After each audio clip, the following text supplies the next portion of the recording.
Welcome. HEALcare would like to welcome you to the Low-Carb Support Group meeting. And I have with us tonight Dr. Kristie Sullivan. She is a regular contributor on DietDoctor.com. She's from the YouTube fame Cooking Keto with Kristie. She has some Facebook groups, Simply Keto and Low-Carb Journey to Health. And she has a cookbook out called Journey to Health, a journey worth taking, yes. Yeah. And a new one that came out today. Woo! Yay! And that is Keto Living Day-By-Day. And she has another one coming out that I am very excited about also. And I'm waiting for that one, but that one is secret. Later. Yeah, later coming out. So yeah. I'm not supposed to talk about it. Okay, go. Never mind. We didn't say anything. So, yeah. But this is a wonderful cookbook that just came out today, and she's here to just visit with Dr. Westman for a few minutes, and then she has to scoot off to a signing. And after the meeting, the signing's only a few minutes away from here, so if you want to scoot over and get a cookbook and have it signed, she will be at the Barnes & Noble at New Hope Commons. New Hope Commons. New Hope Commons. So 5 minutes. Durham. 5 I'm minutes. like, where am I going to be? You'll be there till 9 p.m. Until or about so? 9. Yeah. With So books? don't leave early. With Yeah. books to sell and They have sign? plenty of books. Yeah, but I don't care if you buy a book. I'm not here to sell you a book. I promise I'm not. I just, Dr. Westman has been an important part of my story. And if you know my story, I bought the Gary Taubes book, and his plan was in the back, and that's what I followed. And so it's funny because when he said, we sent him a book, and he said, I've got my book. I'm like, did you see yourself in it? so he's in there too. But anyway, so it was just interesting. The book was supposed to have been released, much earlier, and then May 29th was the date. And then I got the phone call, Kristie, can we push it to June 5th because of something to do with Costco? And I said, sure. And then I looked at the calendar, and it was a Tuesday. And then it was the first Tuesday. And so then I immediately emailed and said, hey, do you mind if I come crash your support group meeting? And of course, he was very gracious and said, come on. So anyway, so I came by. He's got a book. Would you sign it for me? I had to tell him to let me sign it. No, not at all. You know, Go ahead. thank you so much for coming. And we just came off the low-carb cruise. Did you follow any of that? And Kristie was doing a lot of work with Diet Doctor and DietDoctor.com. Of course, Kristie was here just a few months back as I made a cameo appearance in her pizza demonstration, which is down in Kristie's house and in Pinehurst. And so I think I made mention of that. I got to do a blurb on the back cover. I was very happy to do that for you, Kristie. And this has really helped so many people. It's kind of catapulted into our local area and then YouTube area, and now going to be international through Diet Doctor. How many of you have heard of Kristie through Cooking Keto with Kristie? Raise your hand. So check it out. It's fantastic. And then, of course, we have the Kristie's family. Hello, family. Except for Jonathan. He is here, my picky guy.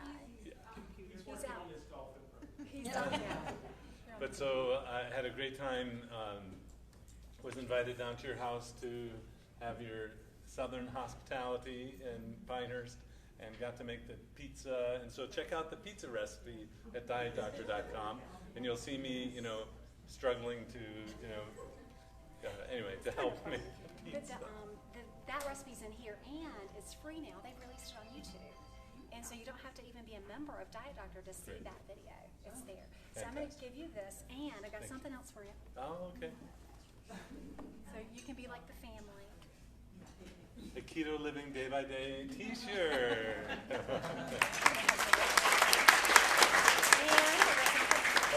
There's more. Wait, there's more. $19.95. You have to come more often to the support group. Cookies. So if you know my story, this is the peanut butter hero cookies, and they're in the book. And I have these at the signing, so don't buy it, but just come by and get a free cookie. So I've got like a bunch of them. This local lady made 16 dozen for me to give away with the book signing. So I brought you cookies. Thank you so much. Wow. And more. Oh, wait, there's more. Here's a recipe card with it on there, so you can make your own cookie. Of course, you've got the book too. But anyway, there's the recipe that we use. So thanks so much for Thank letting me you. come by. Wow. And I'm going to be at Barnes & Noble, so don't, you have to kind of stay and listen to him a little bit. But if you can come by, I'd love to see you. I'm afraid I'll be there by myself. I don't think so. But so, there's a little, was that PhD after your name? So this isn't just anyone writing a diet book or a keto book. The care with which you wrote it in terms of educational support is really one of a kind. Thank you. I hope this really goes well. Hang in there with the launch, okay? Thank you. And what I did, I'm going to tell, since you mentioned it, the first 186 pages are just and I tried to include social stuff because I'm not a medical doctor, I'm not a nutritionist, and so I didn't spend a lot of time talking about macros and those kinds of things. I spent a lot of time talking about hunger. And so when you've been hungry your entire life, learning how to manage that hunger. And I talk about how squirrels don't run around measuring like nuts. They just kind of trust. And intuitively, with a ketogenic diet, eventually you can learn to trust your hunger. You can't in the beginning. So I spend time talking about that. And I have, my favorite part of the book is so silly. There are menus. I made up menus for a Mexican restaurant, an Italian restaurant, and then just a regular restaurant. And then I give you a guide for, okay, if I sat down at a table or a restaurant with this menu, this is what I would order, this is how I would do it. And then nobody's going to see it because it's snuck in the middle, but there's day one and a little story and a little thought, and then day two. And so anyway, I don't know if you got to any of that, but thank you for mentioning that because that's my favorite part of the book. But the recipes are okay. So tonight, please, check out the Barnes & Noble down the street now. Will you be back in town for the Magic Pill viewing at the end of June? We'll talk about that in just a minute. And then are you having a demo day down in Pinehurst again like last year? We are, but we're doing that in October, at the end of October. If you hadn't heard about that, we'll bring that up again as time goes on. I was able to come down and visit and learned how to soup up the shirataki noodles to taste better. Anyway, again, the attention to details is phenomenal. Thanks, Kristie. Thanks so much. I'll see you later. Okay, have a good night. I hope to. Okay. Yeah. Put him on the spot. Yeah.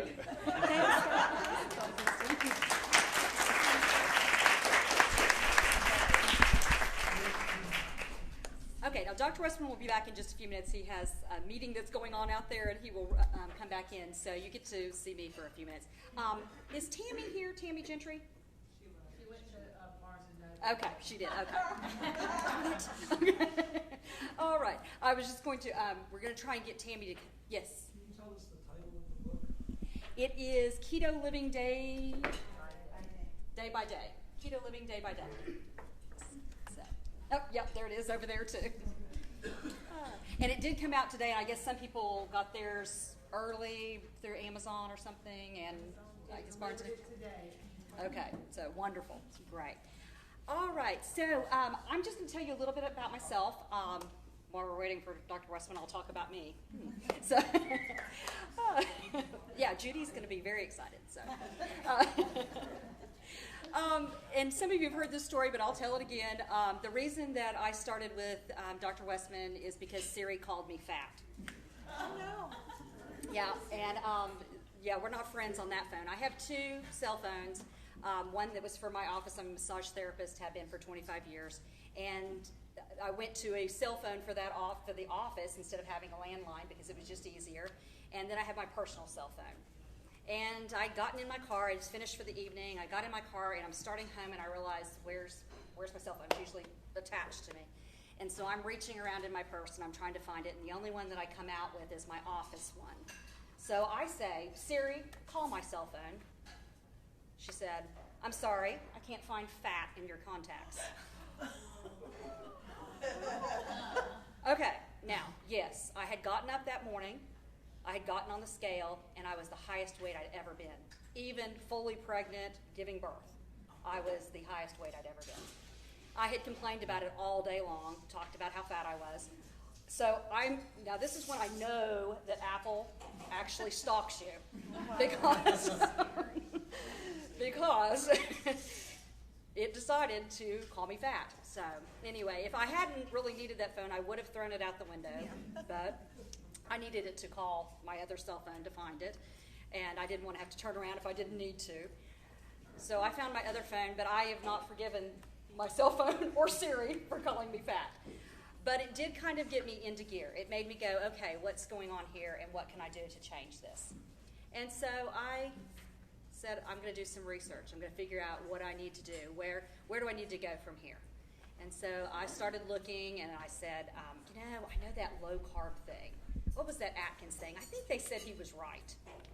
And so I started doing research, and so I looked, and I said, And I was reading some of the research, and I was saying, okay, well, what are people saying about it? And so I start looking, and then I'm like, okay, well, let me read the studies, because I don't just want to see what somebody said it said. I want to read the studies. And so I went and started reading studies and started trying to figure out what was going on. And then I started researching more, and I found dietdoctor.com.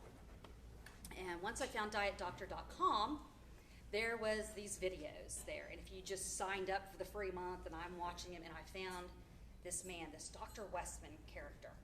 And I'm like, oh my gosh, he seems so kind. Why do these doctors have to be halfway across the country? And so I said, okay, let me see. And I look, and it flashes to the front of his clinic, and it says Durham, and I'm like, no way. No way.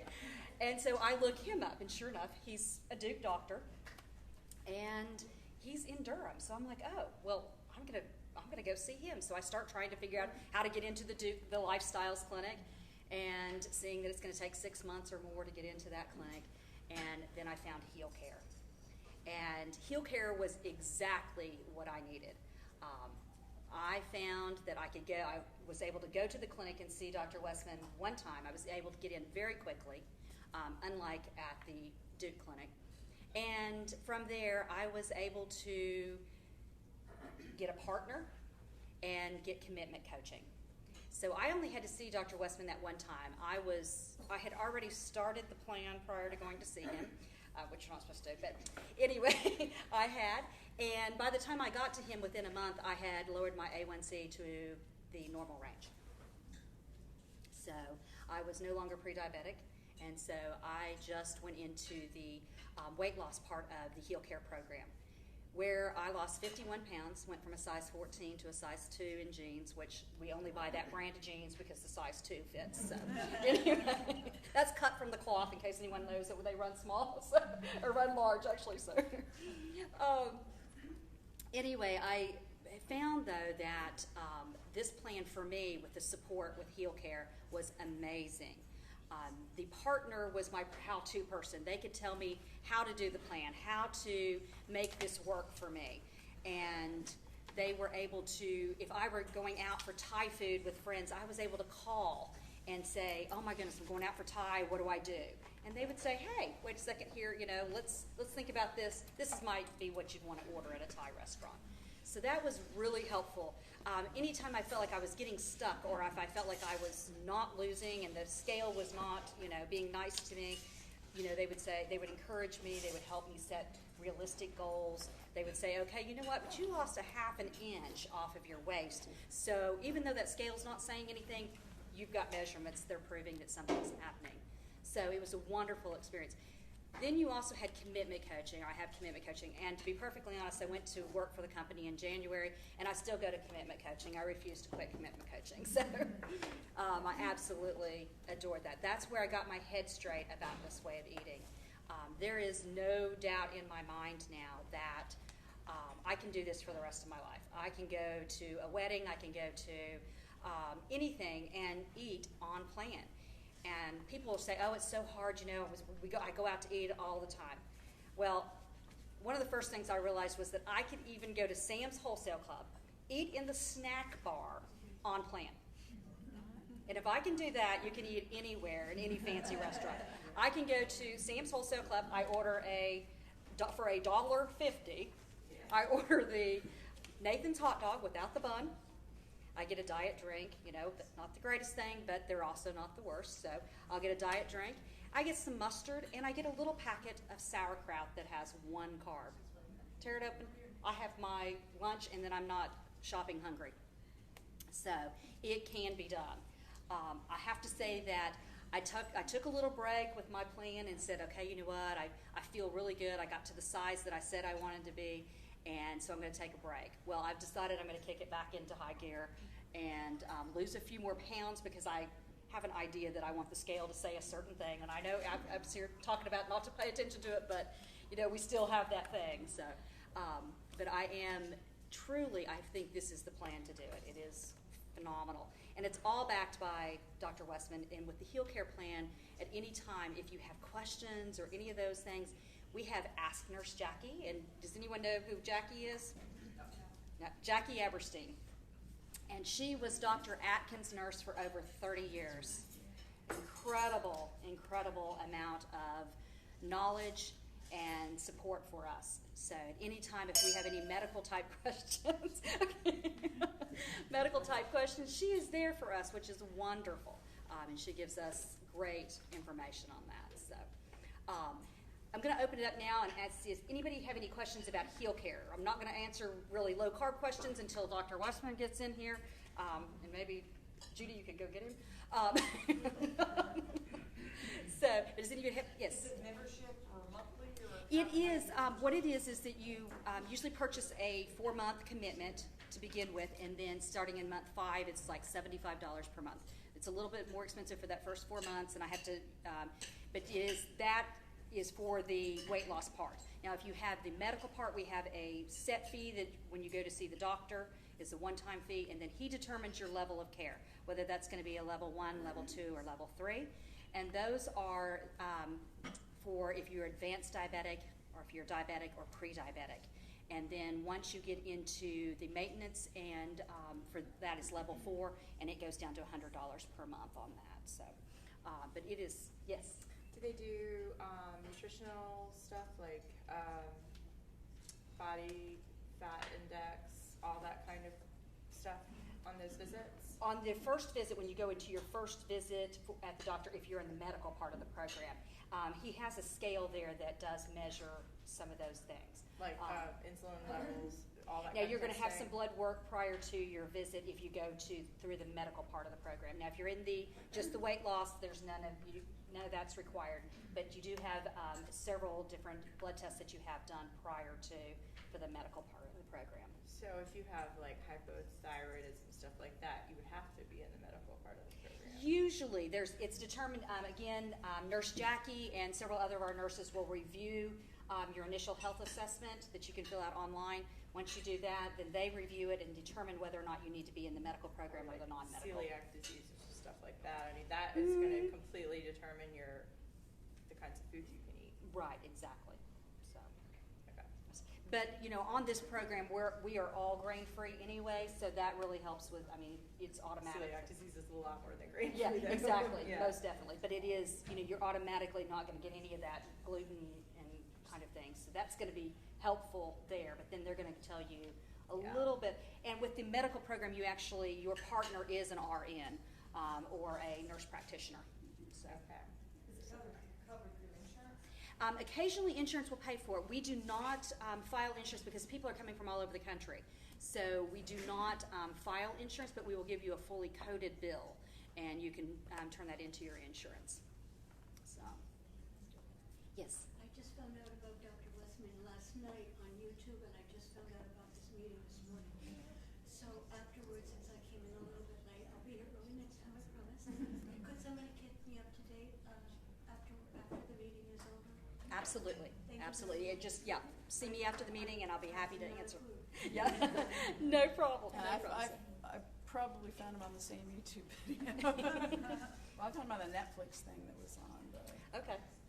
And The magic pill. yeah, Yes. and I can't remember if he was in that, but there was something in there, and then I looked it up, and then he was on a cooking video thing. I was like, oh my gosh, he's local.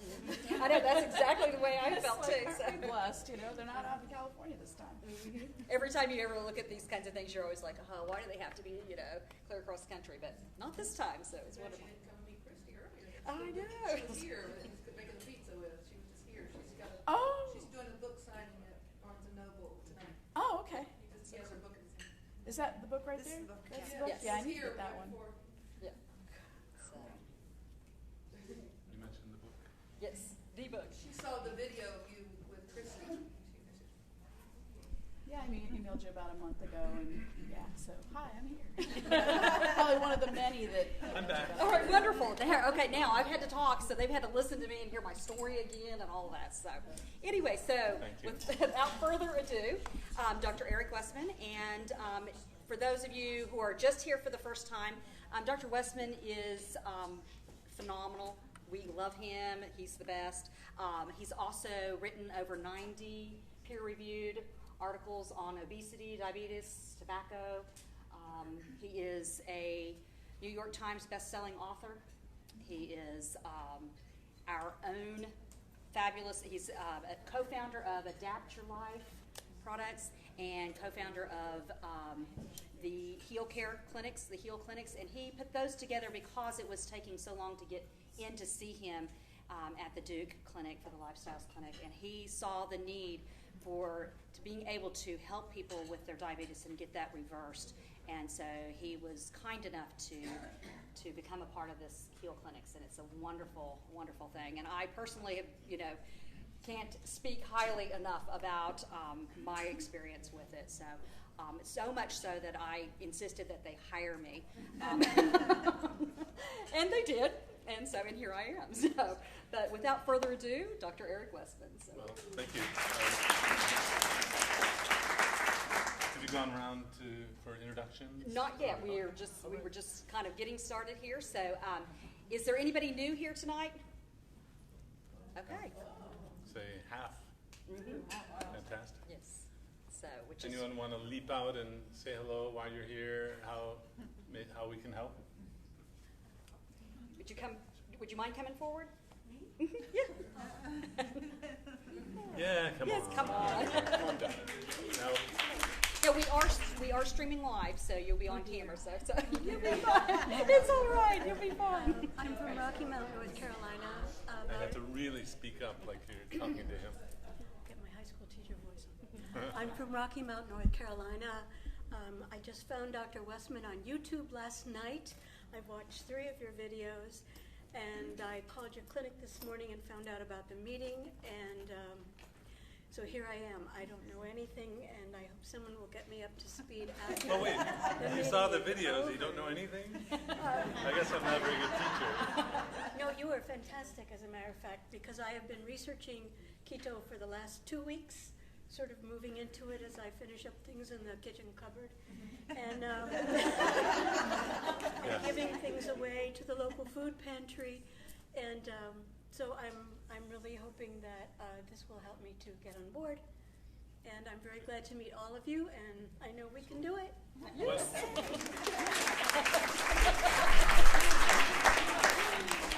I wonder what motivates you to look into something like this, keto diet. For those who weren't watching, it was I think most people do get interested because of weight issues, and as I explained once, it's not just about weight loss, and then one of my patients in the class said, "It's not, I'm leaving." Well, it's about fat burning and the healing properties of not eating carbohydrates, but most people think of it as a weight loss program, or a way to reduce fat. Fantastic. Other new folks, come on up. Sure. Hi, my name's Maddie. I watched the Magic Pill on Netflix and found him through that. Emailed him about a month ago. I've been trying to do as low carb as possible. I'm probably not eating all of the right things. I'm probably eating way more cheese than I need to, because who doesn't love brie?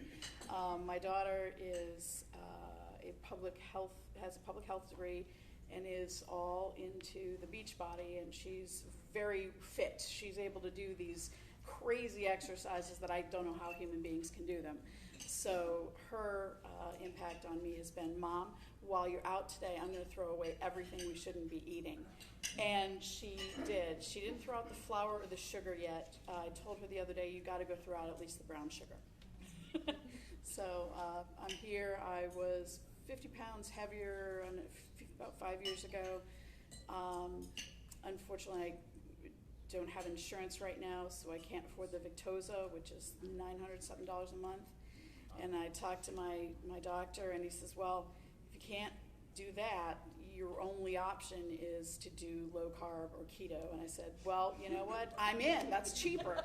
So here I am. Fantastic. Actually, that's kind of an enlightened doctor. I was going to say, what doctor said that? Now, but the better, or maybe the next statement, or next time he or she might say, why don't you try low carb first? And then you don't need the Victoza or insulin or all those other things, but that might take another 10 years. Because it's taken 10 years for doctors to even recognize that it's a valid treatment. So he's very good. He has diabetes himself. He's fairly young, and he's an endocrinologist. And I went to him just, for maybe about a year after trying all this, about 10 years before that, and just the meds getting higher and higher and higher. So we found the Victoza. And it was originally because I couldn't stick to the low carb, because you were doing low carb and low fat.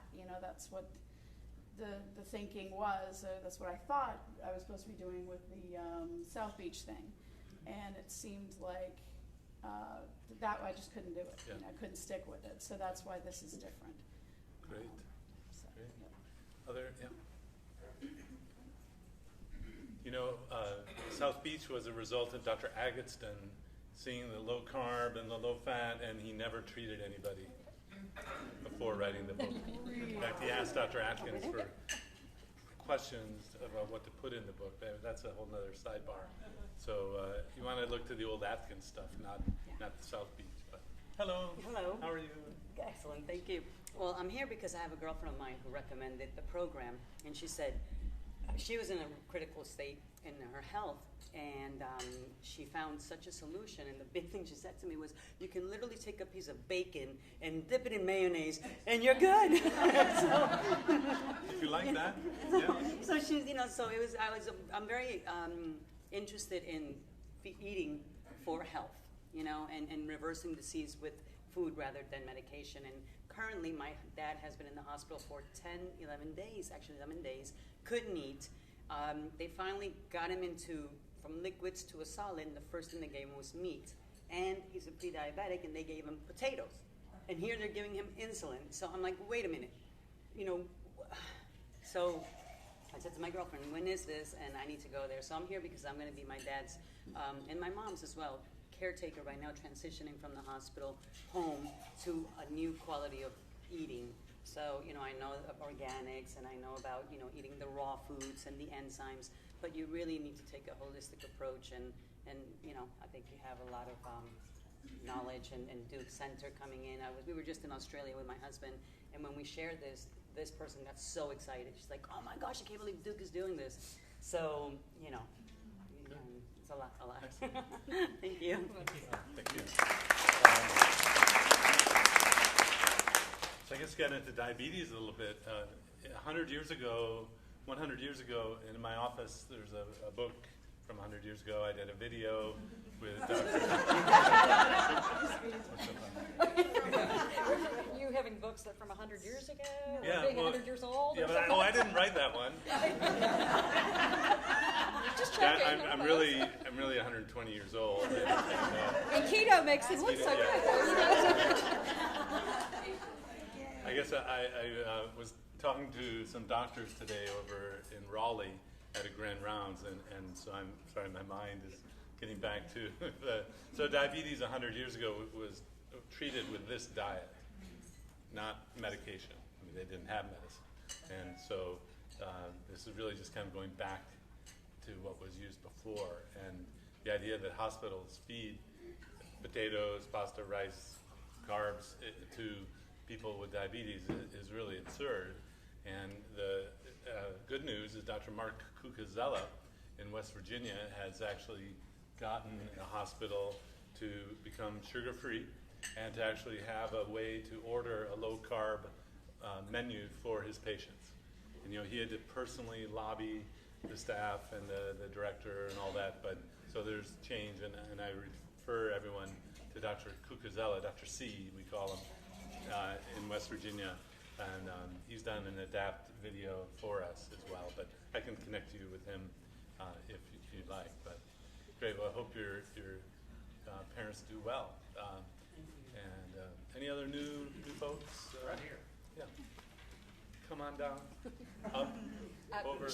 Judy brought this man with Yeah. her and a whole group and another list of questions. Awesome. Chief of principal. Okay. I've got a couple questions as well, but I'm D.C. Hyman from Charlotte, and a little over a year ago, I went to my doctor, regular GP, and to finding things about being diabetic, or pre-diabetic. And he said, "Yeah, you're pretty well." He happened to check my A1C, and it was 11.9. Okay, And, that's diabetes. Yeah, that's bad news. Not pre-diabetes. And he said, "Well, I'm going to have to double your metformin, and you really need to do something about this." And he stopped my physical and said, "Well, this is an emergency. We need to do something with it." And I wasn't quite buying that, and so I came home and I said, "Okay, I got a problem. What are we going to do about this?" You know, I'd been on a plan with the American Diabetes Association before, and it worked. It helped. It brought my A1C down, but To what? it was down. Actually, it didn't get under 9, but it did come down. So American Diabetes Association, if you don't know, it's about 3 servings of carbs per meal, which is 45 grams of carbs per meal, and it would be better than 300 grams. So most Americans do better on it, but maybe you could even do better. Well, and here's what I did. I was my own guinea pig. My friend Mike Harding introduced me to Ketogenics, and we got to talking about it. And so I kind of sat down and I said, "Okay, let me try this to find out if Plan A or Plan B, which works." So I used a manager to actually monitor my intake of food, and I'm crazy about that. I do weigh and measure everything, and I did 30 days on the American Diabetes Association. Went back to my doctor, and my A1C went to 9.7. From 11 to To 9. 11.9 to 9.7. That's a little better. I went another 30 days and flipped it completely to keto, using page 4 as my guide. Went total, okay? I went back in another 3 months, and my A1C was 4.7. So normal. When I asked my doctor, But no, you must have been on medication. I was, and I asked. Here's the other I'm piece just I'm going to tell you. joking. Yeah, No. no, I really was. Rats. And I said, not when it was at 4.7. No, right. No. So now But you're off medicine. So I asked him. I said, when it was at the 9 level, I said, will I ever get to quit taking metformin? Because my goal was to stop medications. Okay, and he said, no. He said, I think we'll get you down maybe, half. And so he Where's his crystal ball? Yeah, exactly. Well, How does he know? Yeah. And I said, okay, well, I take that as a challenge. And so he said, okay. He cut me down by 50%. He took away 1 pill. 2 weeks later, he called me back and said, you can stop taking it altogether. He said, you have it under control. I don't know what you're doing for sure, but you got it under control. I said, okay.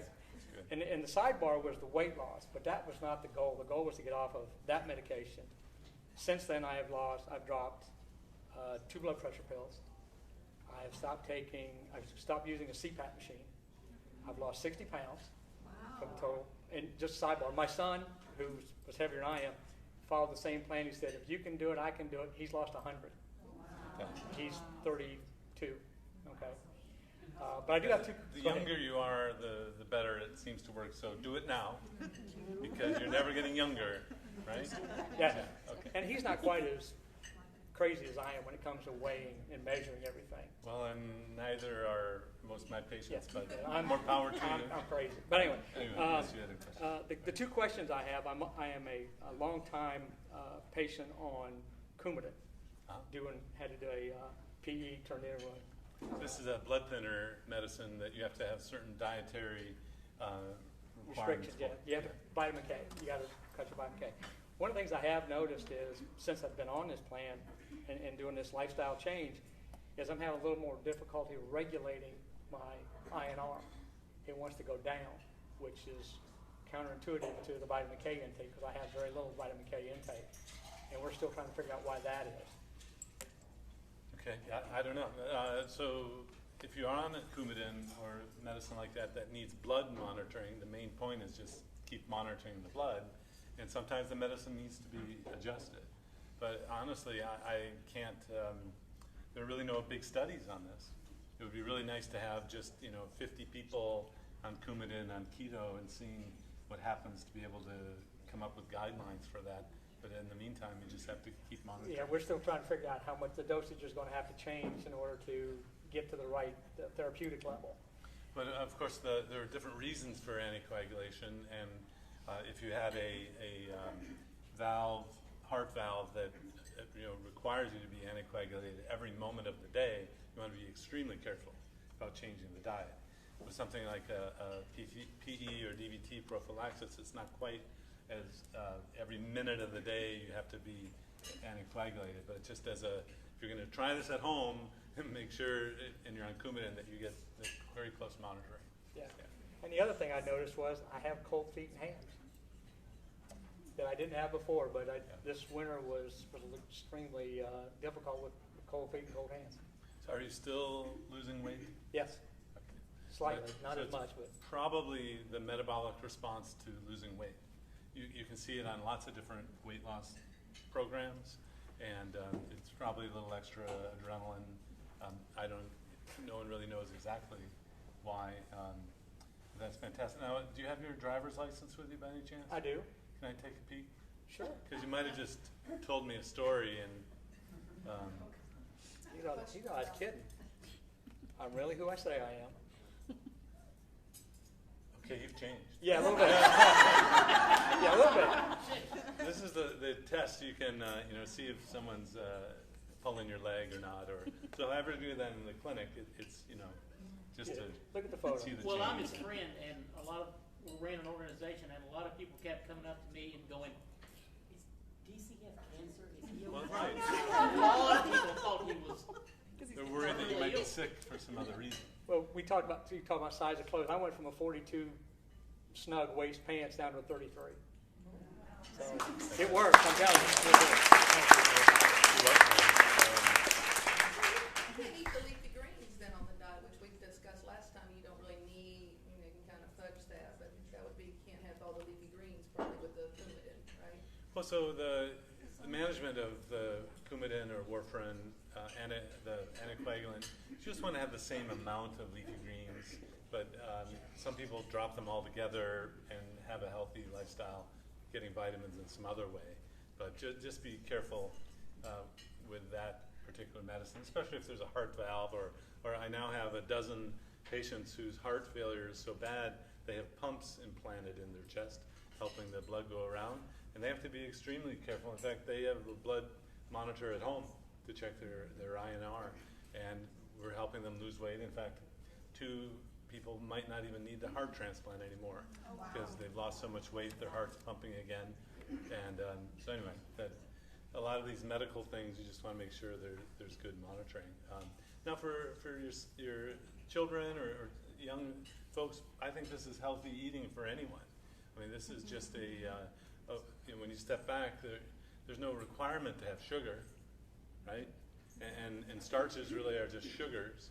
So if you get all of the vitamins and minerals from the other foods, you really don't need the fortified cereal. Fortified cereal means they sprayed vitamins on it because it was so devoid of nutrition. So anyway, and then the classic statement is, shocking, but children are born in ketosis, which is pretty amazing when you think about it. There's all this kind of irrational fear of the term. And anyway, other new folks? This young man would like to know what insulin resistance is. He asked earlier. So. Oh, sure. So insulin resistance is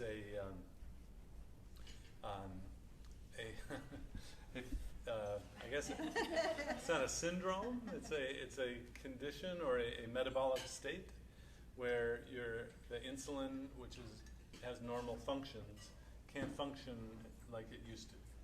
So it's kind of like if you've been in a loud room, you've been in a rock concert, your ears kind of dampen out the sound, the noise. So when insulin's around a lot, your body turns down the attention to the insulin, and so it doesn't work as well. And so that can lead to higher blood sugar, and fortunately, like leaving the noisy room, your insulin will get better, like your hearing gets better, but it just takes time. And the carbohydrate especially can raise the insulin level, creating that insulin resistance. So it gets better with lowering the carbohydrates, it gets better with lowering the weight as well. Yeah. Great question. You had another question first? Yes. I was a little bit worried about vitamin K. I had a TIA 3 years ago and a pulmonary embolism 2 years ago. So I'm worried that if I eat too much leafy greens, I might be getting too much vitamin K, and I didn't know anything about vitamin K before those things happened. All right, so getting back to the blood thinner, vitamin K issues, whoever's prescribing your Coumadin, warfarin, same thing. Now. Not anything now. Okay. No, I'm perfectly healthy now. Well, then you don't have to worry about vitamin K. So I can just go ahead and follow the diet? Exactly. Yes. Great, Yeah. thank you. Sure. So once the disease for which you were on the vitamin K is gone, or on the Coumadin is gone, Right. then you don't have to worry about controlling the vitamin K Okay, thank anymore you. like before. Yeah. I have, well, just a couple of questions, but I'll start with. Would you like to come down? Oh yeah, come on down. They say that they can hear you better on the video if you do Okay. that. So. So, first of all, I could stand up here and talk about how many diets I've been on for the rest of the meeting. And everyone in the past 9 years, I've brought him along. So he's always like, which diet are we on right now? But 5 years ago, I lost about 50 pounds on Metafast, and that was great, but I didn't want to keep giving What is Metafast? What is that again? It is low fat, low carb, 800 calories a day, mostly Low calorie. little packets and shakes kind The of products things. you buy? Yes, and it was like $300 a month for the product, and it was freeing in the sense that you didn't have to think about it. You just eat this little packet, and by the time you got into the zone, so to speak, you didn't care what you ate anymore. It was like, yeah, it doesn't matter. I can eat a bar or a shake. But I didn't want to do that for the rest of my life. And so once I went off of that, it took me about 5 years, but I gained about 30 of that back. And so then I found your book on Audible, Keto Clarity. Keto Clarity, Jimmy Moore. Yes, and it was amazing. And so then I decided, well, I'm going to try to do this. And I'm on day 52, and I feel like my macros are right, but I've only lost like 13 pounds. So I think, what am I doing wrong? How many weeks is that? It's like, Days. seven and a half. And I weeks. usually see a pound or two per week of weight loss. How many have you lost? 13. You're right on track. Oh, okay. I lost 25 pounds the first month with Metafast, but But you're not buying products. no, that's true. And my And you're pants. eating more calories. That's the answer. That's true. You're I not mean, having- some nights we just make some sugar-free pudding with heavy cream, and that's amazing. So my question is, if you've been abusing your body for your whole life and you have insulin resistance, my HB, is it HbA1c? I always get Yep. the B's and the C's confused. That's right. Mine was like 6.2, and then on Metafast it went down to like 5.2. But I don't feel like I'm losing as fast as I'd like to. So That's a different issue. Did you hear that? I'm not losing as fast as I'd like to. I've never had anyone come in to my office saying it's going too fast. right. But if we've been abusing our You're body right on this track. long, It still will work. If we have insulin It still will work. resistance, It'll work. do we have to do it longer before it kind of kicks in? But it's already kicked in. It's already kicked in. You're losing at a healthy weight loss rate. Yeah. If you You're lose right too on track. fast, you're going to end up needing plastic surgery to tuck everything that Well, that's- you that's- lose. I mean, So seriously. the healthiest rate of weight loss is about a pound or two per week, with protein to make sure you get adequate support for your muscles and skin. And you don't want to lose weight so fast that you have excess skin. That's the surgical weight loss, where they're just not eating anything, not having enough protein, and you'll see lots of redundant skin, that sort of thing. And not that won't happen. It's an individual thing, but you're right on track. And I would encourage you to. A lot of what I do in the clinic is to normalize your experience, just to say, no, actually, you're right on track.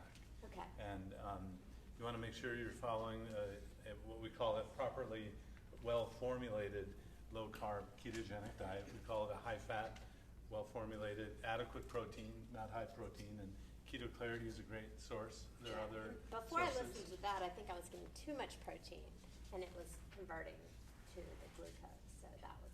Yeah, and I fixed that. if you came to my clinic, I would kind of de-emphasize the macro counting and all that, because actually we want a lot of your fat to come from your body fat, not the fat on the plate.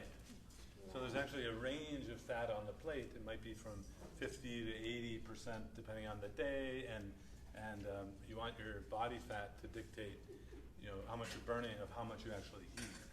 So not necessarily like 70 every day. Right, and if you're eating up to a certain amount of protein or fat, I've had people tell me, oh yeah, it told me, my app said I needed more fat. I said, well, were you hungry? No, but the app said, no. So let your body hunger be the guide in terms of the amount to eat. Okay. And this was, Gunther Bowden in 2005 put people on a metabolic research ward and worked all this out, that just watch your hunger and people automatically will eat less. And then these apps came in and people got all confused about, do I really need to eat all this and all that? And really those apps haven't been well studied, sadly. Although the good news is it's gotten a lot of attention for this area, so that you'll get interested. But you're right on track. I wouldn't change what you're doing, actually. Good. After all that. And what's your page 4 that you did? It's Off of. You don't know what page 4 is? I have no idea. Page 4. So I'm traveling at a meeting. Secret page 4. Okay. So last year I had the good fortune to go to lots of low-carb festivals and conferences around the world. There was one in Mallorca, Spain. It's a beautiful spot. And I think Hannah Botius will be doing that again this year, so put that on your calendar. But we're coming back through Portugal, and this man catches me at the TSA, the place where you put your baggage in, and he comes up to me and goes, I know you, all my ID is in the bag, right? Do you get a little stress going through the airport there? Yeah. And it turns out that he knew I was the keto guy, watched these videos and all this. So there's one person in Portugal who knows this. But I said, how do I really know? And so I asked him what page it was. Page 4! So the handout that we use is called page 4.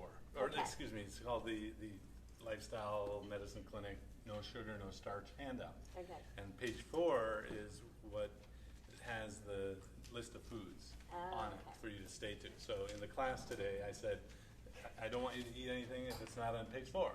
If it's not on page 4, you can't have it, kind of thing. My initial inclination to do that is that so people wouldn't blame me. It's page 4, it's not me. But now I've heard rumor that there are other page 4s out there on Pinterest that are not so not the certain, real like they have berries and things like that.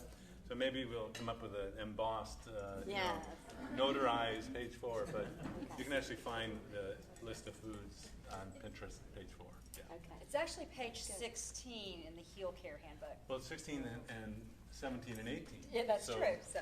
But so it's morphing into different forms, but we'll look you're doing for great. it. All right. Thank Brennan, you.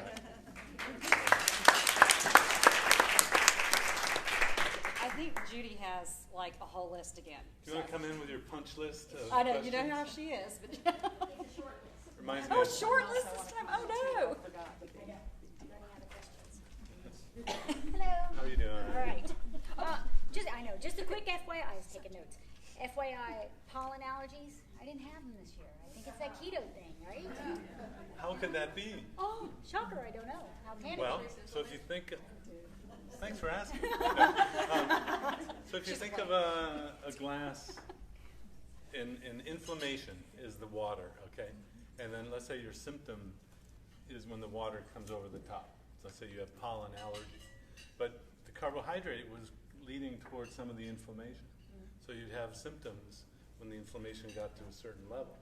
So you might still be having that reaction, but you don't get the symptom because your carbohydrate-induced inflammation, the inflammation from carbohydrate eating has lowered your total body level of inflammation.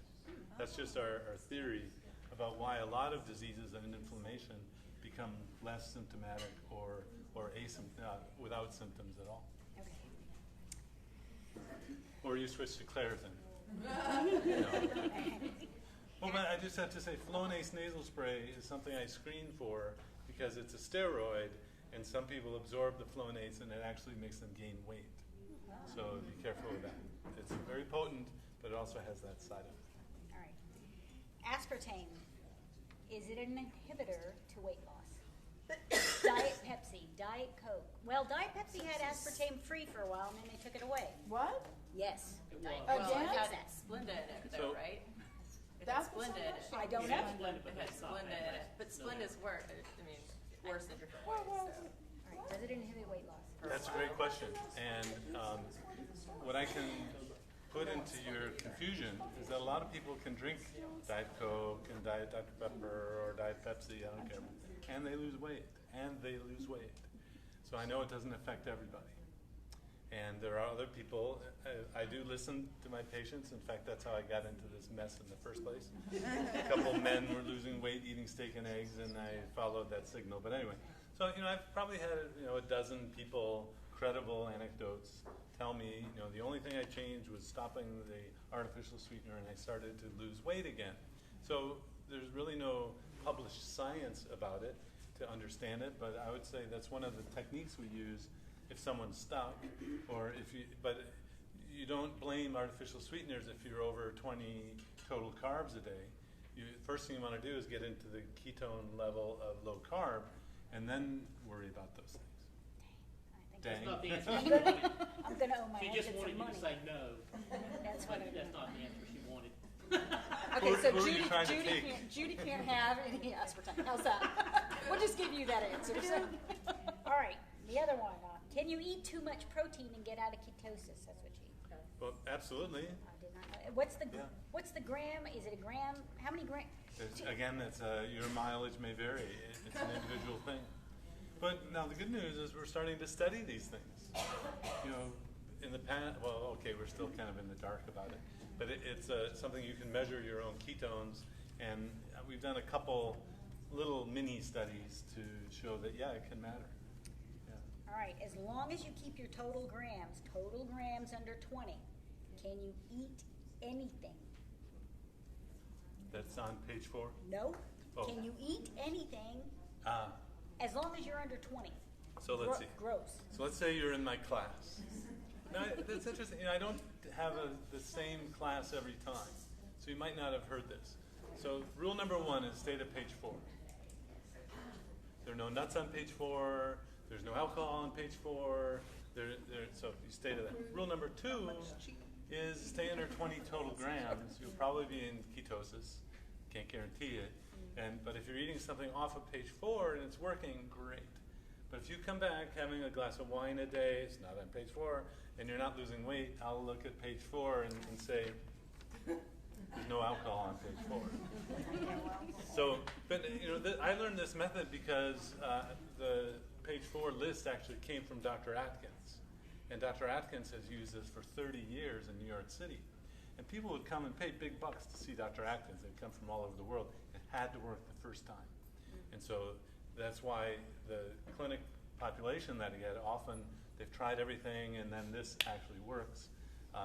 But first page 4 and then 20 total grams or less, anything. So you might be able to have berries if you're under 20 grams and still be in ketosis and lose weight. So, yes. I thought it was 20 grams of carbs, but I don't know about what macros are, and I'm not sure about the protein and the fat. You don't have to worry about that. Just Yeah. But wasn't the question, how many carbs will knock you out of ketosis? No. Could you eat something that wasn't on page 4? And So, still, for example, like alcohol, Yeah.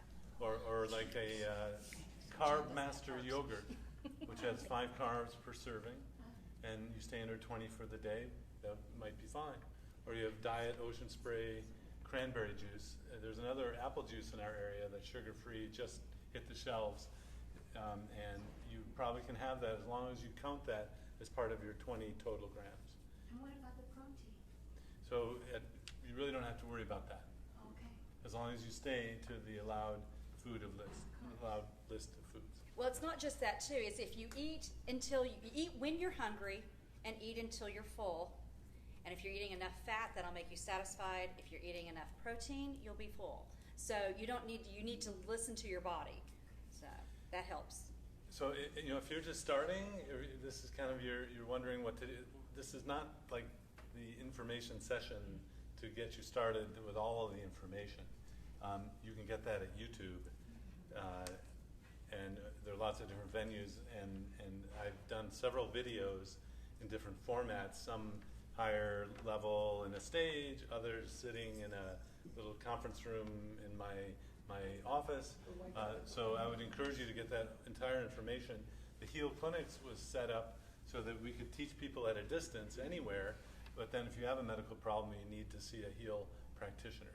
So those are great questions, and these are kind of advanced questions.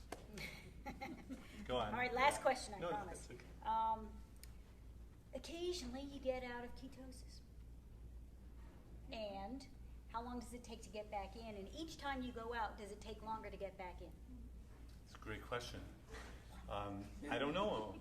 So I think here's how the science advances. We taught for a long time that it took 3 days to get back into ketosis if you had a carb. You had a carb meal. And I think that was because Andreas Ehrenfeld, diet doctor, takes 3 days to get back into ketosis. So we use our experience to teach other people.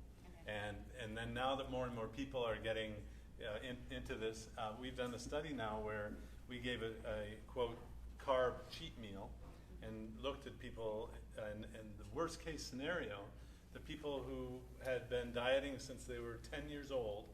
My mom put me on Weight Watchers at the age of 10. It took them 2 weeks to get back into ketosis. So you can check your own. You can check urine, blood, or breath, or not at all. Just realize that there is a consequence to eating carbs. But that's probably the most common mistake I see, is that people don't maintain the diet every day. And it's 24 hours a day, not, the Oreos at midnight count. And Exercise. Is not what you wanted to hear? No. So exercise is another very interesting thing. And I remember Steve Finney, one of my teachers, giving a talk, and he showed the slide that said, here's the exercise and here's the weight loss. And they were also restricting calories. Some people gained weight by exercising more and eating less. They gained weight. No, it's not supposed to happen, right? What we now know in other studies, including the Biggest Loser study, is that your metabolic rate goes way down to compensate for the exercise in those people. So exercise is kind of a mixed bag in terms of weight loss, of course, for general health and for staying active and flexibility and all that. It's really important.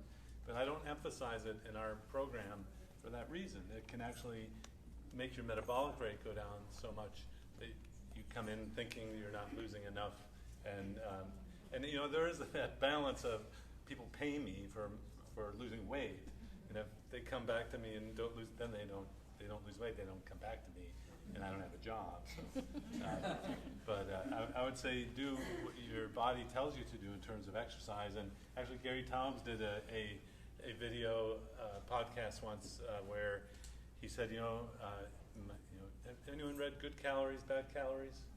It was a pivotal book for me.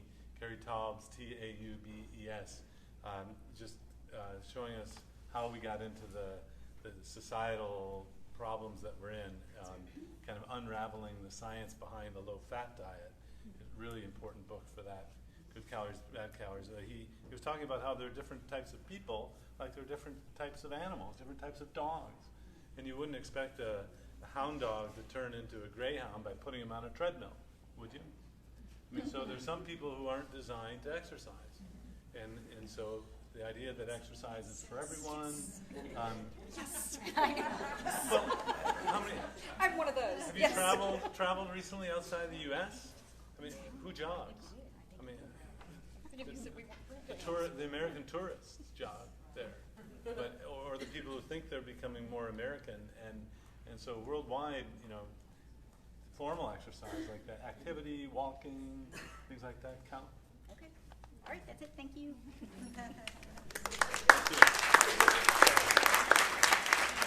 Any new or questions? Oh, we have one right over here. Oh, please. Yes. Come on down. I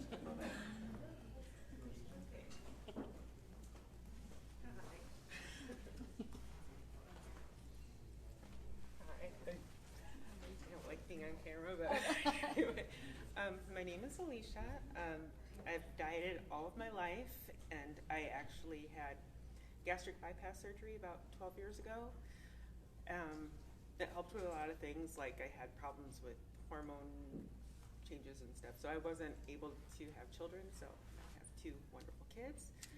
But gastric bypass doesn't work long term, and so I started gaining weight, and I had low iron levels, which I didn't realize I was at like a 7 and then a 4, and so it was really bad. So I couldn't move much, and I started gaining weight, and I was really frustrated because here you're hearing you have to exercise and lower your calories and eat low fat, and then I was on the Atkins diet before, and I lost really well.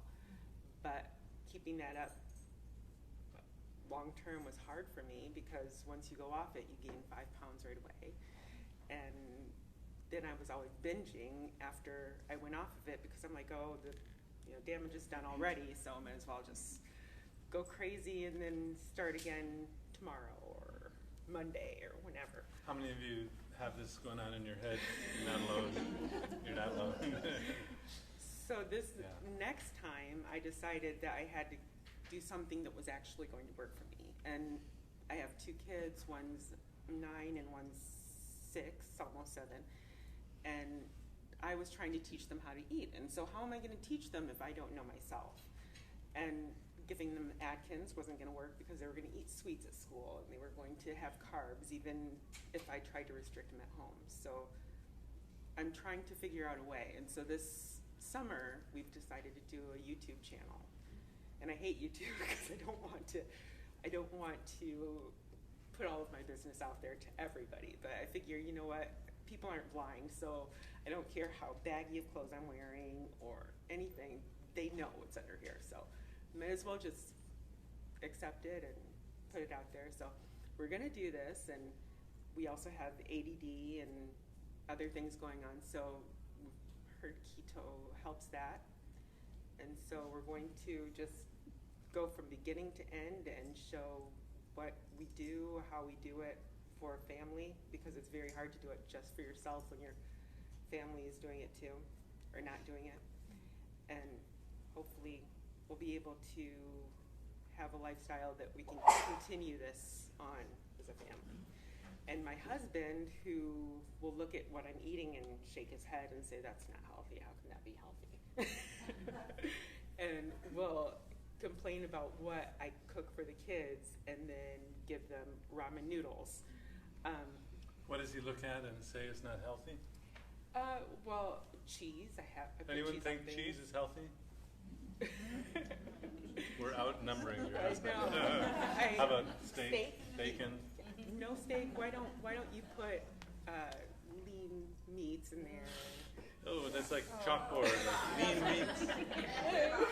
And yeah, how are you going to wrap bacon around cream cheese and call that healthy? Yeah, because you're a fat burner. You're right. So I need to find a way to incorporate this into my family. And so that was my main reason of coming here, is I want to figure out who to go to counsel my family. I have that. That's great. That's where I'm going next. A lot of great practical advice, and also the YouTube videos of how to prepare the meals. Kristie's one source. There are a couple books with low carb. They use the language low carb for kids. Jamie Bales, who's a doctor in West Virginia, has a book called No More Fat Kids. Actually has some very mild calisthenics in there. Fred Pescatore used to work with Dr. Atkins, and he has a book called Feed Your Children Well.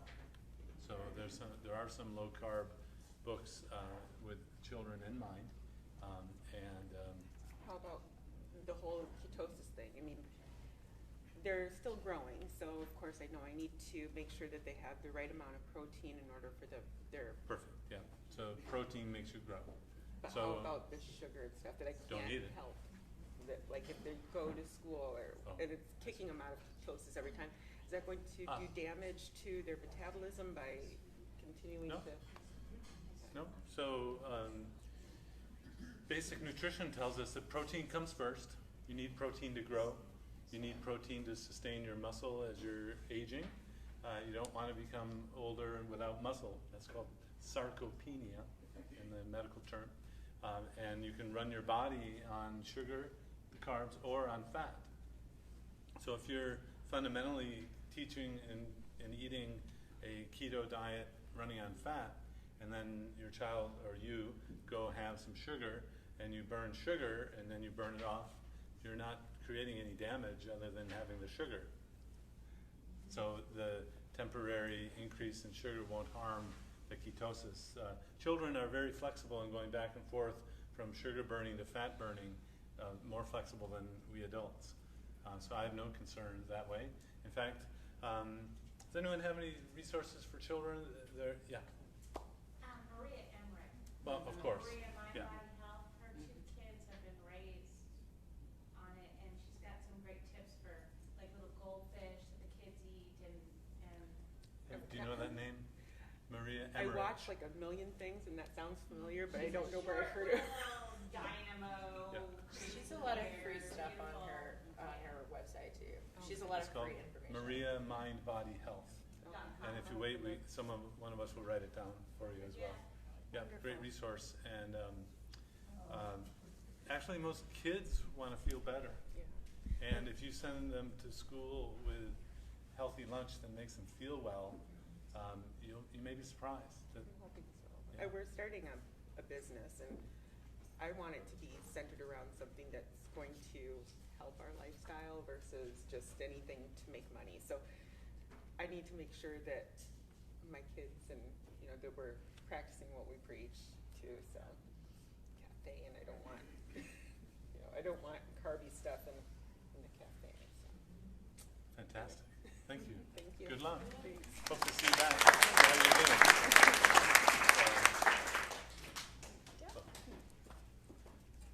So I was just with Maria Emmerich on the Low Carb Cruise, and she is going over to Hong Kong to teach.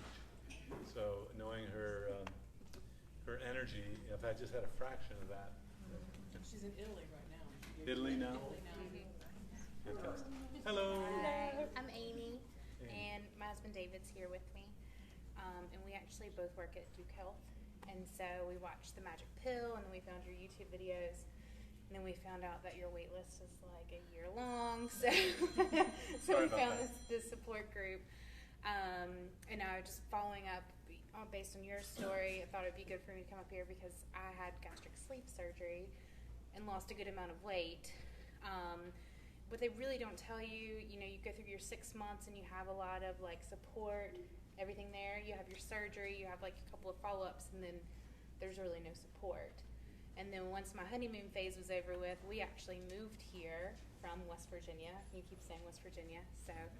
And it's kind of like a foodie's paradise here. And so we're living here and we're getting used to everything, and we're just trying to figure everything out, and we get back into bad habits is what we've done. And so my husband has diabetes, and I have PCOS, and then I also have a heart condition, dilated cardiomyopathy.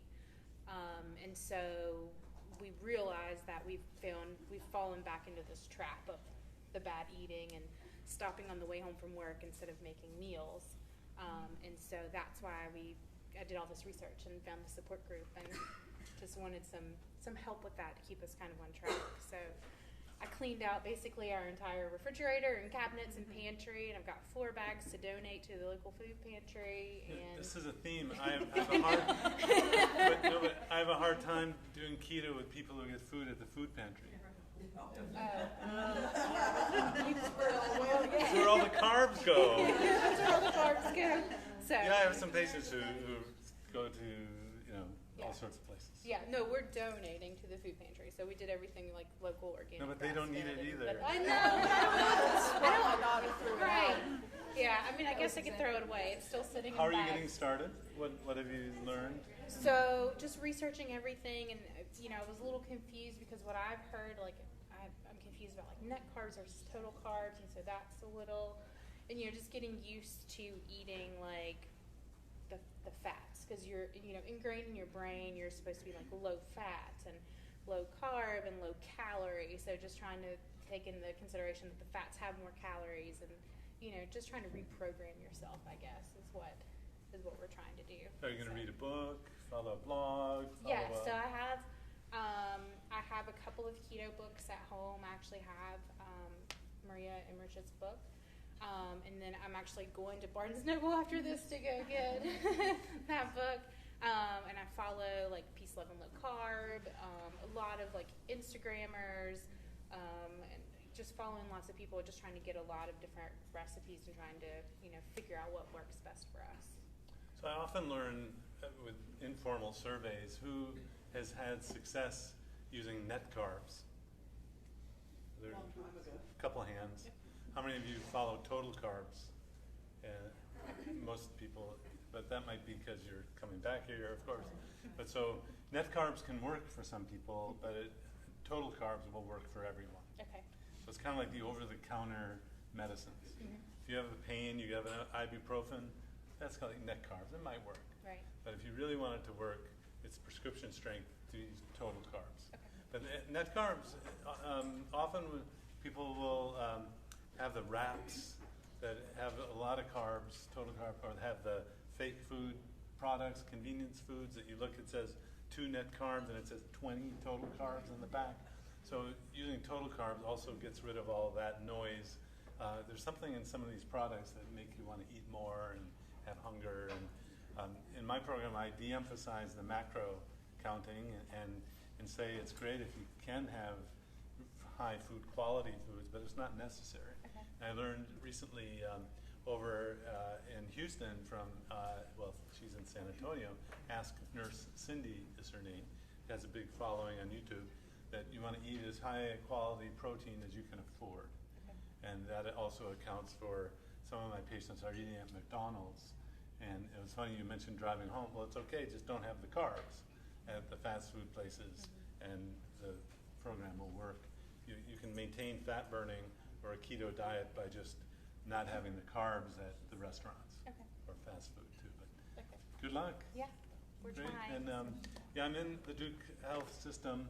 A little trick, because you've come here. If you really want to see me now, I don't think you have to see me unless you have medicines or want a little extra attention and accountability, which a lot of people like. But if you get an appointment and then call on Monday for cancellations that week, if you have flexibility in your schedule, you might be able to get in on Tuesday. Okay. Or Thursday. So there's a little, because you've come out, you get the secret tonight. But most people don't. I should have known that secret already. Yeah, no. Thanks so much. Thank you.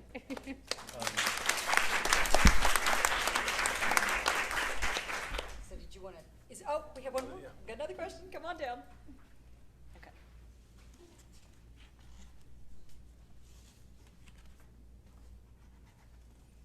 Hey, how are you? My name's Linda. Hi, Hey, Linda. I have been doing keto since the middle of February, and I've lost 25 pounds. Great.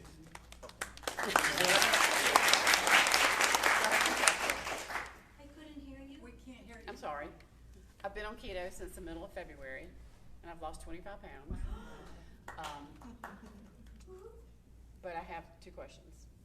I'm a heart patient, and I just got some numbers back from recent blood tests for cholesterol, and I don't know whether to be worried or concerned or not, but the LDL-P and LDL-C went up from the last time. Not a whole lot, but it went up. And my goal is to get off of statins and get off of some of these. There's some drugs I know because of my heart condition that I won't be able to get off of. I've had AFib events and things like that. So I'm not worried about that. It's just the statin types of drugs I want to get off of. And so then the other question is, I have a die-hard, stubborn husband that just believes in low-fat diet. Is he here tonight? No, of course not. So any tips or suggestions? I mean, we watched The Magic Pill, and his comment was, "Oh, that's interesting." Is he a doctor? No. They're the hardest ones to convince, doctors. But he'll eat what I cook at night. But I bet. But he'll eat everything he wants during the day, breakfast, lunch, snack, whatever. So you have a couple questions. So there are a lot of ways to go about being healthy. And it is possible to be healthy eating a low-fat, adequate calorie diet. And now you mentioned that, now I can talk in general terms. If you have heart disease, meaning coronary disease, and he does too, then the traditional approach has been to use a low-fat diet and medication. And there's a great video on YouTube now by David Diamond that shows, he flips the statin reduction effects, and actually the absolute risk reduction of a statin drug, even after heart disease, is very small. I mean, so the idea that it's going to fix everything, the traditional treatment that doctors use does not fix everything. And of course, then they'll bring in the fear of doing anything different, when I'm not so scared of doing something different. The cholesterol levels across the board, you take all comers, 2/3 of people have all improvement in their cholesterol on a keto diet. The total goes down, the LDL goes down, the HDL goes up, the triglyceride go down, 2/3 of the time. So 1/3 of the time, it doesn't get better. We don't really quite know what to do with those folks yet. Of course, during the weight loss process, most doctors don't know this, but the weight loss process, however you do it, can actually raise the cholesterol level. Are you still losing weight? I'm not, maybe that's a yes. half a pound.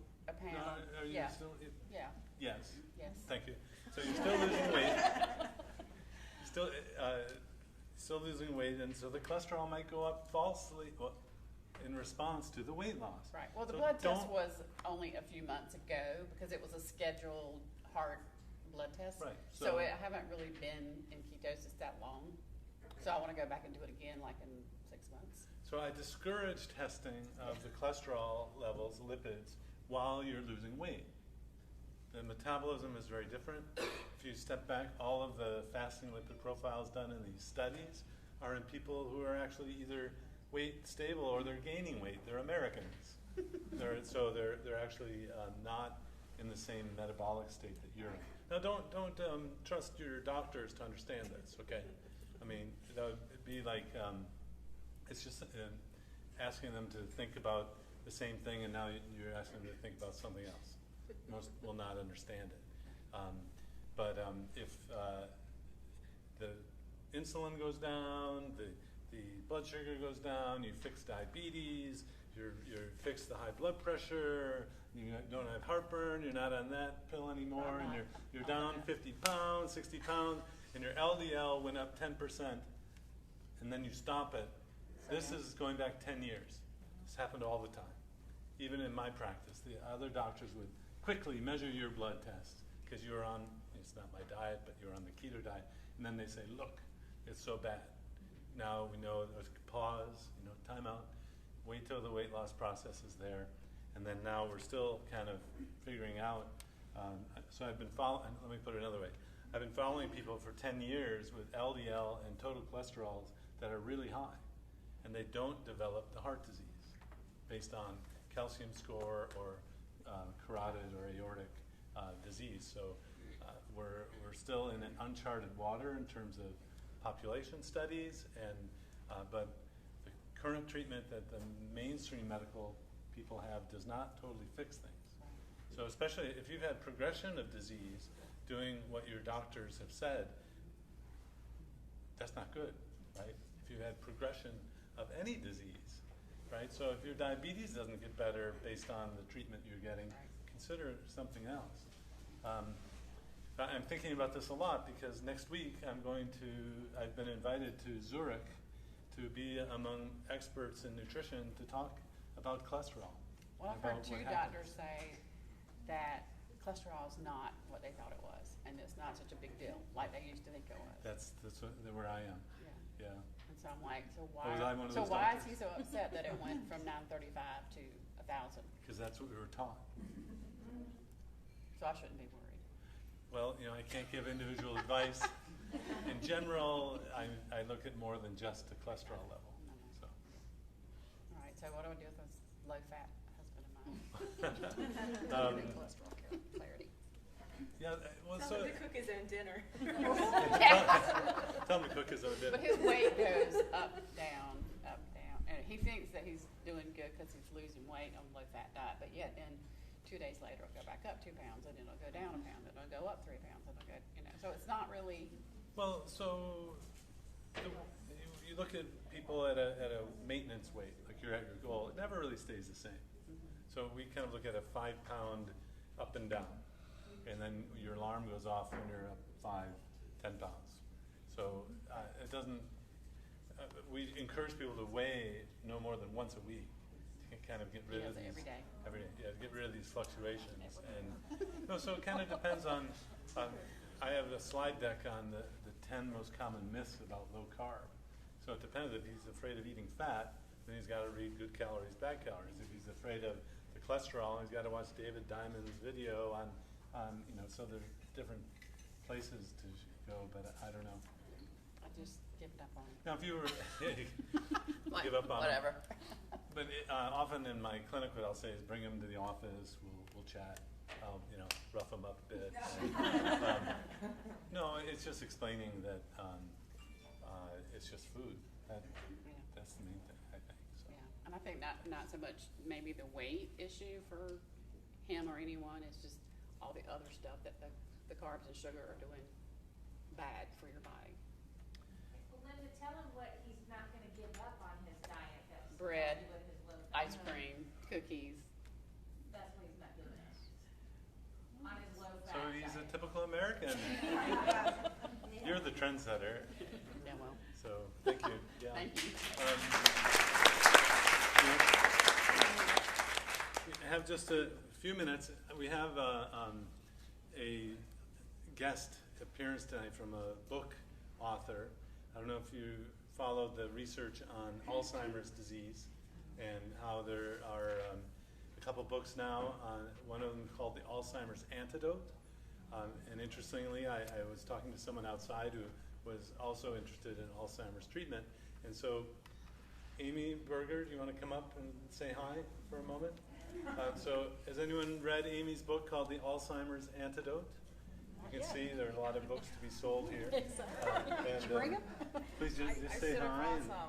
Hi, my name is Amy. I am a low-carb and keto-oriented nutritionist, and I wrote a book about Alzheimer's disease because they are now regularly referring to Alzheimer's disease in the medical literature as type 3 diabetes or diabetes of the brain. And Dr. Westman is very, very cautious about what he says, so I'm going to follow his lead. Research is very early.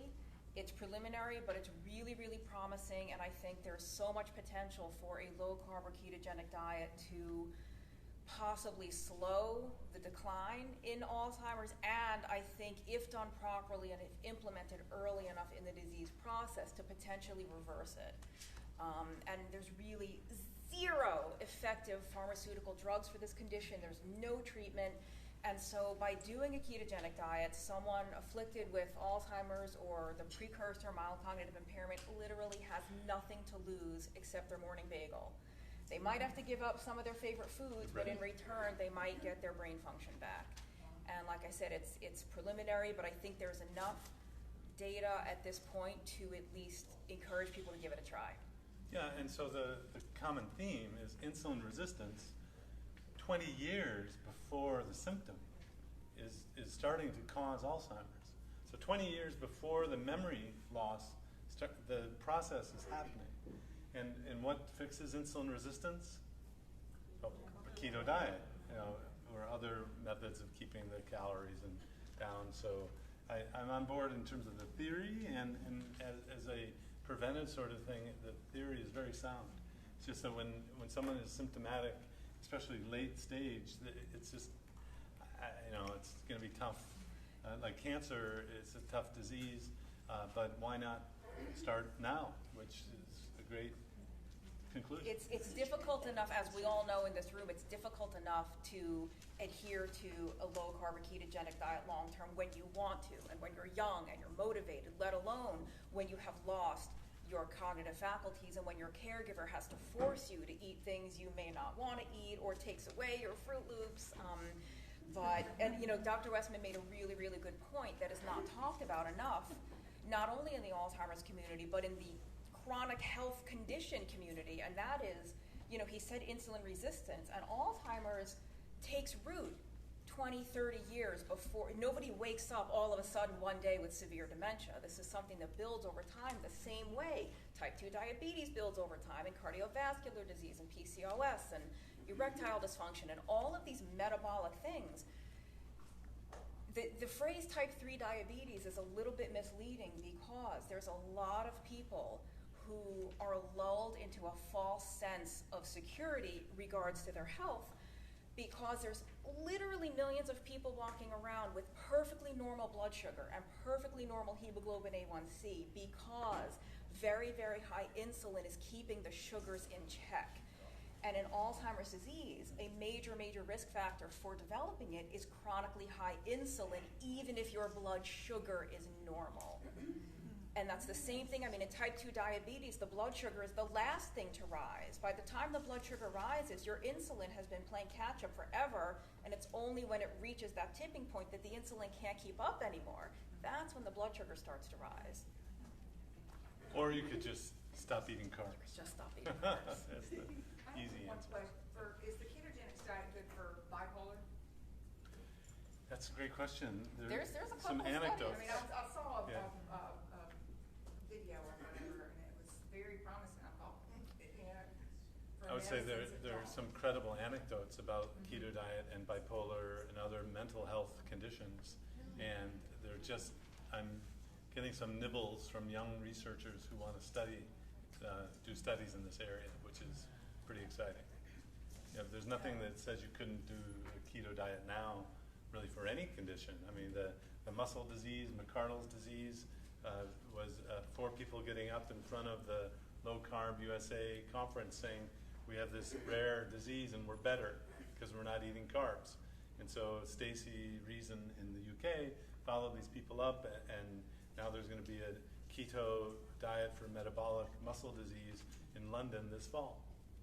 So, and then the type 1 diabetes, type 1 grit, leading to a paper in pediatrics, the type 1 diabetic patients getting better A1Cs on less insulin, fewer hypos. So it's interesting how academia is changing based on the grassroots change. Rumor has it you'll be in Austin for KetoCon. Yeah, and I'm going to be part of the panel for the Q&A. They're going to be doing a screening of the magic pill there. And but for bipolar or for anything, I think it's worth trying. Give keto a try for a few months. If it doesn't work, go back to your diet before. And if it works, great, and then you can decide, is this something I want to do for the rest of my life? I just think it's worth trying. Is The Magic Pill another book you wrote? Oh no, that's a movie. It's a documentary that just recently came out. It's on Netflix for free. Okay, thank you. Yeah, there'll be a magic pill showing in Durham. I don't know if there are any seats left, but just Google Durham, the magic pill, and the Nutrition Coalition has funded renting the South Point Theater, AMC Theater, for an evening, and there are 120 tickets for like $10, like a regular movie, and I'll be discussing the film after the showing of the magic pill in Durham. Excellent. So, yeah. So, I had read, I think it was more for epilepsy, but the percentages were really, like, fat was really high, and then the protein and carbs were really low. Is that, I guess I don't follow it 100%, but is that something that you want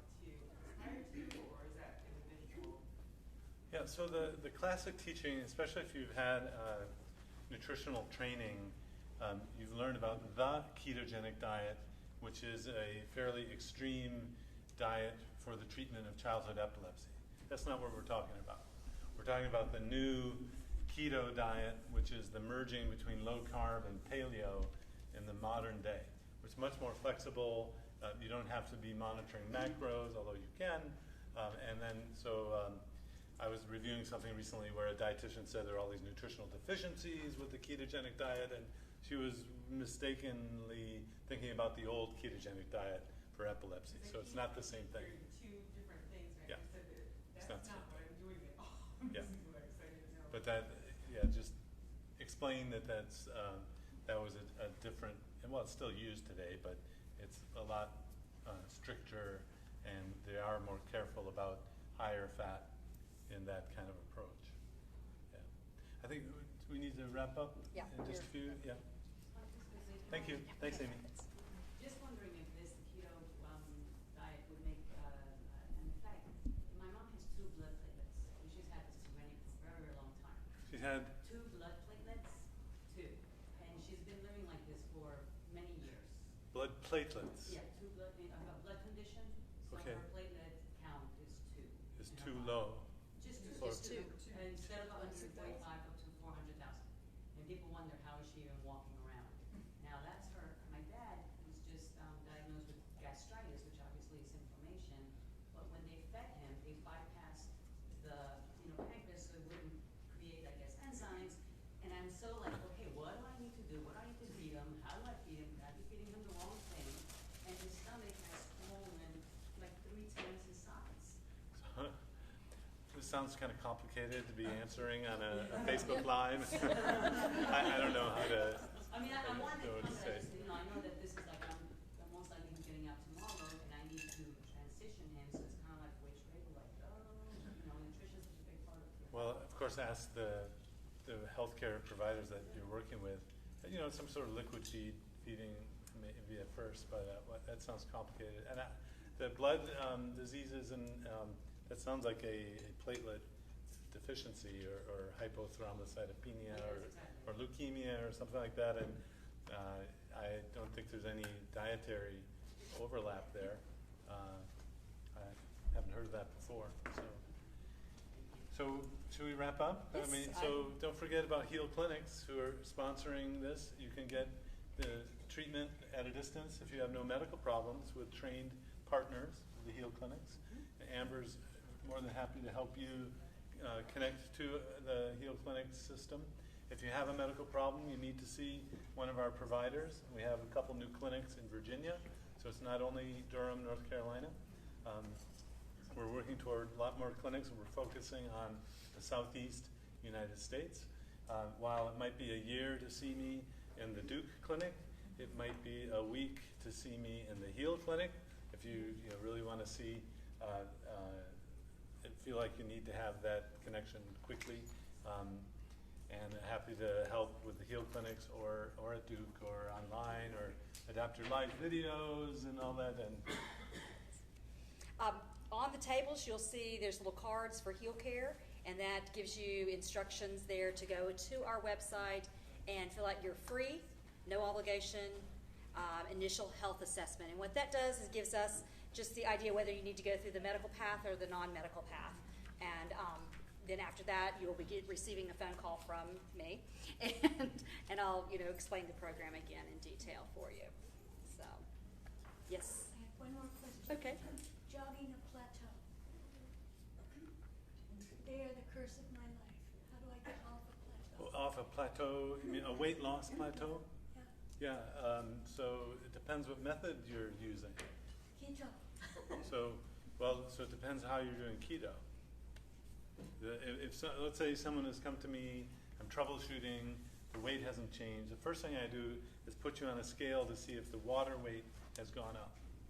And so the total weight on the scale can be misleading. And that's one of the nice things about a medical office. Oh wait, you can all get this at Bed Bath & Beyond as well. Get a body composition scale.